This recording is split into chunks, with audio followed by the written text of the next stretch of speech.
What's up, everybody? So we are continuing the 1976 Airstream renovation project, and today we are going to do some riveting.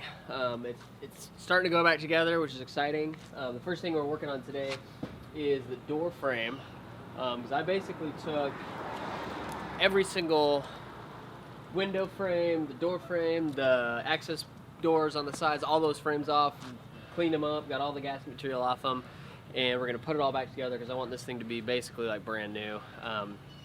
And so we're starting the lovely riveting process. One of the other things that I had to do is I had to patch these spots right by where the door hinges were, because I don't know whether somebody was trying to break into it with a previous owner or what was up, but it was all bent in and they were really, it looked horrible. Plus, whenever they replaced this panel at one point, they cut notches essentially for the screws, and they didn't do it right. It went in too far, and so that was a place that water was just pouring in. So I put patches on it; those are sealed up, and so that part's good to go, and it's going to even add a little bit more structural integrity right there. So with riveting, I'm doing buck riveting. So you have two different types of riveting with the Airstream. You have the buck riveting, which is the solid rivets, and then you have pop rivets. Buck rivets are basically, they look like this. I don't know if you can see them very well, but it's just a solid piece, and you stick that through the hole, and then you have a pneumatic rivet gun that hammers it, and then you have the bucking bar that goes on the back side, and it basically just compresses it together and creates the finished seal. It's a lot more secure, they're stronger, overall better, but you need two people to do it because you need somebody running the gun and then somebody with the bucking bar. So I have my lovely assistant with me who will be on the backside with a bucking bar. So we're gonna get rocking and rolling on this, and we'll show you exactly how to do it, and we'll just start putting this thing back together. All right, so we got the frame in here, and whatever you're doing, what I'm doing is I put butyl tape on the back side of the frame, and that goes between the frame and the skin. And then I think from the factory it had like this foam tape, but to be honest, like in seeing how it was whenever I took these off, I chose to go with the butyl tape because it's a little bit thicker and it's more pliable, and I think it's gonna last longer ultimately.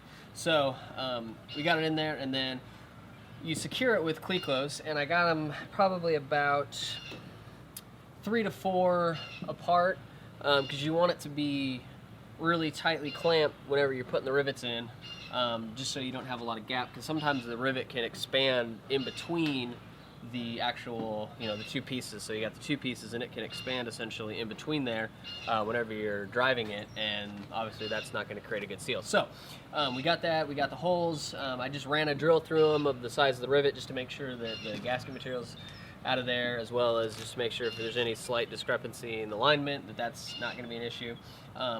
So then we get we got a rivet, and you want to put it in there and just make sure that it goes all the way through first of all, but then you want to check the clearance and make sure that you have the right amount sticking out of the backside, because if you have too much, then it's going to expand too much, and it's again not going to seal great. If you don't have enough, it's not going to expand enough. So you want roughly essentially double the size of the backside of the rivet. So you want it to expand to twice its size whenever you hammer it, so you want roughly the same distance sticking out. And we'll show the backside of that so you can see kind of what we're starting with, and then we got to cut it down, and then where we're going to be from there. Alright, so there we can see the rivet is sticking out, and that right there is actually a little bit too much, so we're going to need to cut that down. And we're going to pop it out and then cut it down from there. Alright, so popping it out. And then you have this device, which is the rivet cutting device, and it's essentially got the holes for all the different size rivets that you might use, and it has these little flanges, or these little things that you can flip over and get it the right length. So that's gonna be probably pretty close. So then you just put the rivet in there like that and cut it. And then it's a little bit shorter.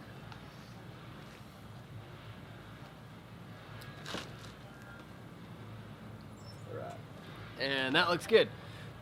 So I'm going to cut some of them down, and then whenever you're actually putting them in to get them riveted in there, you want to get some sealant and put it on the hole so that it's called wet bucking them, and that make sure that there's sealant on them whenever they're going in, just to make sure the hole's good and sealed.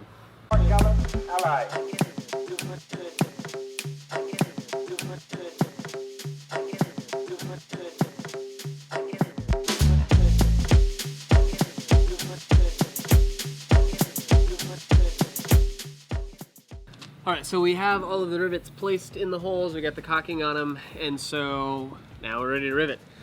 So the person who's operating the gun on the outside, you will place it on the rivet, and you want to keep it as squared up on there, because if you get it too far down or you get it kind of at a wrong angle, it'll put a little divot in the aluminum and it'll kind of look like a little smiley face, and you want to avoid that.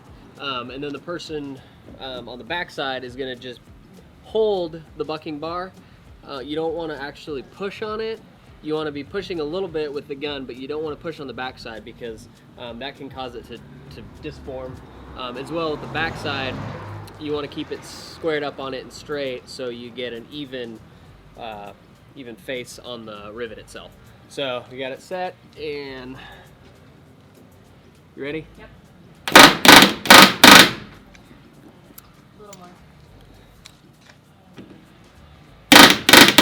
Yeah. So whenever you are driving the rivet with the gun, you want to give it just little short bursts, because you don't want to just go bah, and just go crazy on it, because what can happen is you can actually bend the frame or cause it to drive too far or break it.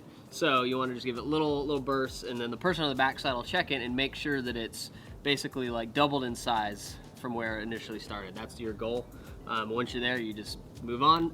And also with this, when you're putting in a frame like this, you don't want to just run your way all the way up, because you can actually get it to kind of like torque in there. It'll potentially twist and be warped in there. So you want to kind of do cross patterns and hit, like one over here, here, just to tighten it up evenly. Once you get all the ones you have in their place, then you can pull the clecos and hit those.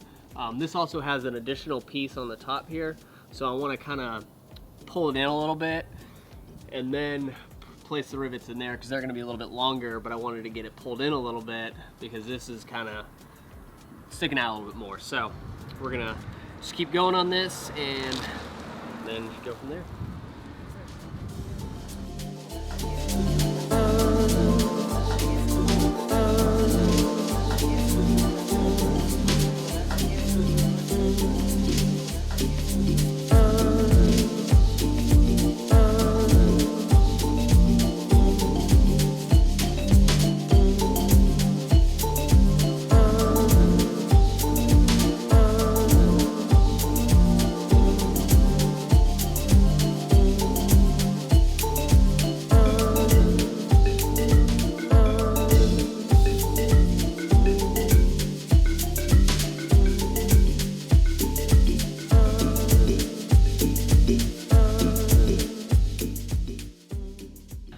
Alright, so we got all the rivets bucked and it is on there. The last thing is going to be just to clean up the silicone, or not silicone, dear God, no silicone, the sealant on all the rivets. So I just use mineral spirits and a towel for that. Just put a little on there and then you just wipe it, and then there's a little bit of the butyl tape that's kind of sticking out. And if you get like a plastic, either a plastic razor blade or like a plastic knife, you can just run it along the edge there and just cut all that off to make it a nice clean, pretty looking edge. So we're gonna get that stuff knocked out.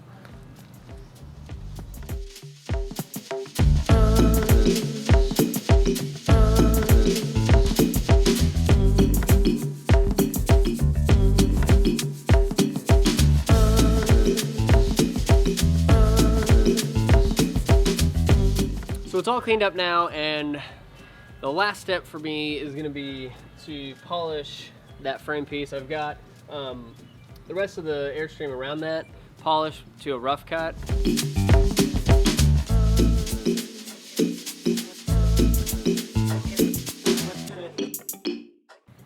The plan is to get it mostly polished to a rough cut, you know, as I'm putting the windows in and putting it all back together, because I want to get it as close around the seams of the window as possible to where the polish job is as seamless as possible, so you don't have like those spots that are a little bit less polished right next to the window, and just all those spots. And so I've done that, and I'm going to polish the frame on this. I've polished a lot of the window frames already, but that's going to be the next step here as I'm moving forward.